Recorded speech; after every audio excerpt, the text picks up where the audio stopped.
Bibit, bit. Ito na ang 101.1 Yes FM Balitang Hoy, dahil ngayon mga Yes Friend ay Chinese New Year. Kung hey Pachoya. Kung hey Fat Choy.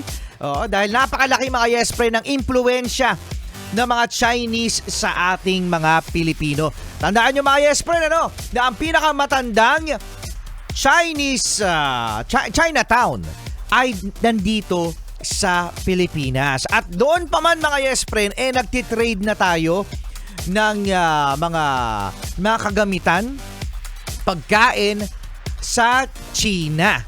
At syempre mga Yes Friend, napakasarap ng mga pagkain ng mga Chinese. Ang Chinese food. Yan. So, ngayon mga Yes Friend ay sinisimbolo ng Chinese New Year ay Fire Horse. Uy, Red Horse. Anong Red Horse? Fire Horse kasi. Fire Horse, Red Horse. Tara na, inuman na. Taon pala ng inuman to, no?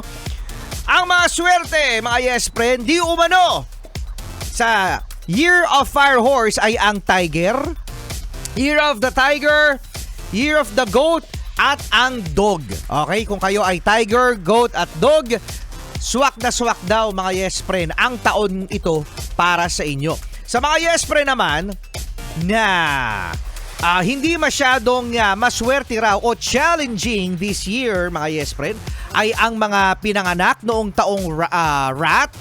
Yan. Rat ako rat. Wala si Rico Panyero, di daw swerte. Kaya di ako naniniwala Year of the Rat kasi ako. So challenging daw mga Yes Friend, no? Sa rat, sa ox at saka sa rooster. Okay, rat, ox, rooster, hindi raw natin taon ngayong Fire Horse. No? Pero wag tayo maniwala dito. Kasi sabi yung Year of the Rat hindi swerte.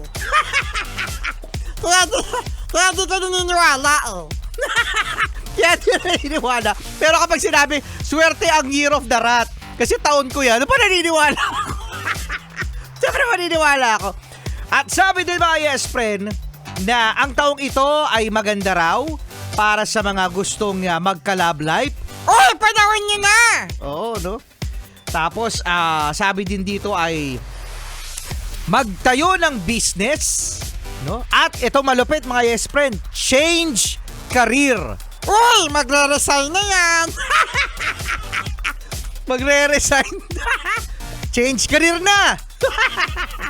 Ay nako. Pero again mga Yes Friend, no, yung kaninang sinabi namin ni Marcian na ang swerte ay para sa mga taong masisipag, mga taong may determinasyon, no?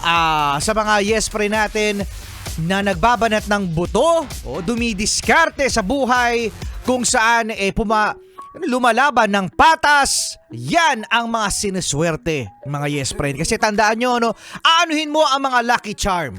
Kung natutulog ka lang buong maghapon. Tama nga naman, Okay, happy Chinese New Year! Kung hey Pachoy, Charlie Sweet Morning. Let's have some fun with it.